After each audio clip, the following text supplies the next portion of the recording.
نوشتم برای خیلی ساده است، کاری نداره. PHP artisan make request این رو میذارم اسمش رو آپدیت. شما دو تا بعد از این بعد برای در واقع هر کدوم از کنترلراتون بسازید. یه دونه آپدیت اینه که آپدیت مثلا اسلایدر request میزنید PHP artisan serve و تمام. یعنی اینجا مقدار آپدیت رو خواهید دید. خب این رو من میکنم ترو و شروع میکنم تو ریترن درست کردم. خب چه چیزایی من از این بعد دارم میاد برای تایتل، کپشن و ایمیج. اسماشون این سه تا میذارم. تایتل شون باشه required between بین 10 تا 100. همین کفایت. کپشن required این هم باشه بین 10 تا 100 تا و در نتیجه مقدار ایمیج مقدار required و مقدار تایمزش باشه در واقع JPEG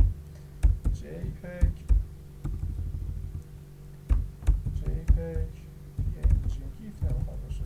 سایز هم میتونید براش مشخص کنید. یادم رفت سایز بهتون بگم. سایز هم بر اسم کیلوبایت اینهاش. خوب شد این هم من گفتم یادم رفت بهتون بگم.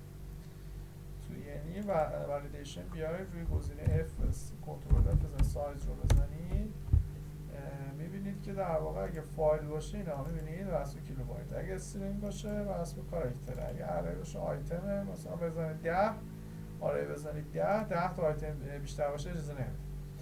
مثلا نامریک باشه سایز در واقع شما مقداری که براش مشخص میکنید. مثلا برمیگردید میگید 10000 سایز 10000 یعنی از عدد 10000 بزنه بالاتر گیر میره، یعنی میتونید نامریک قرار بدید. فایل کیلوبایت، کاراکتر سایزش رو میتونید مشخص بکنید. مثلا شما برمیگردید میگید ماکس مثلا میشه 10000 تا. خب حالا تو میخواید مثلا 9500 تا ببندید، میاد مثلا به این شکل در واقع پس به این شکل هم میشه. بعد سایز استفاده یادم رفت بهتون بگم. سایز رو مثلا بذارید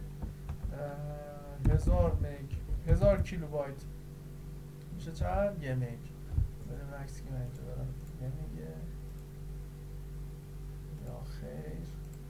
تست ریز بگیرم. بله 193 من میذارم این رو چند؟ 190 کیلوبایت یا میشه. پابلیک فانکشن مسیج و ریترن به این شکل دونه بیه قرار میدید. تایتل مقدار required و برمیگرد میگید مقدار عنوان به صورت الزامی میباشد. تایتل بیت وین درست نوشتم یه زیاد داشتم. مقدار عنوان باید بین 10 تا 100 کاراکتر باشه. بعدی کپشن مقدار required مقدار زیرنویس باید الزامی باشه. مقدار بعدی کپشن مقدار مثلا بیت این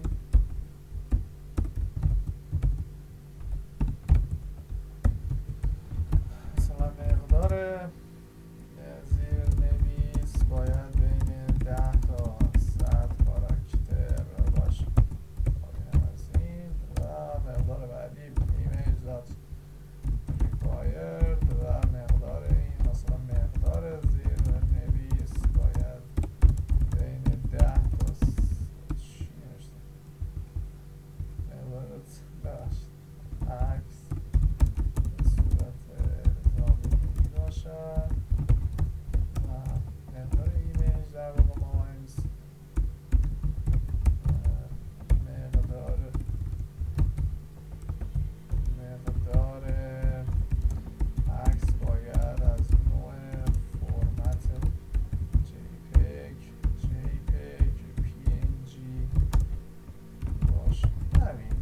در آخر ایمیج سایز مثلا اینجا میتونه بگم میگید مقدار عکس نباید بیشتر از 190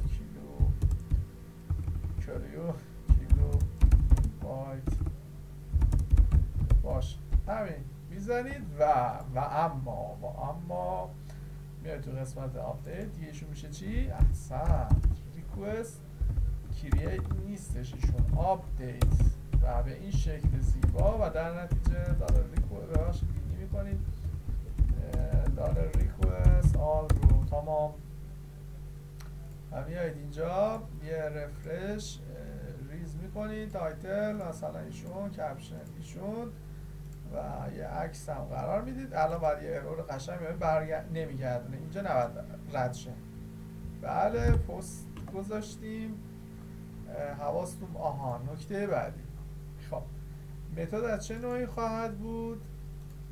از نوع در واقع اینجا دارید میفرستید داره میگه پست متد not support در واقع for this route میگه یا باید پوت یا پچ.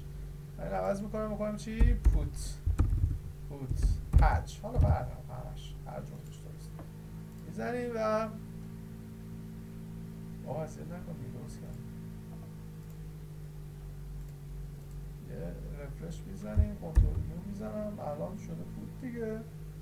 بله الان ها کنه در واقع شده پوت و به این شکل در واقع موارد رو داریم عبور میدیم.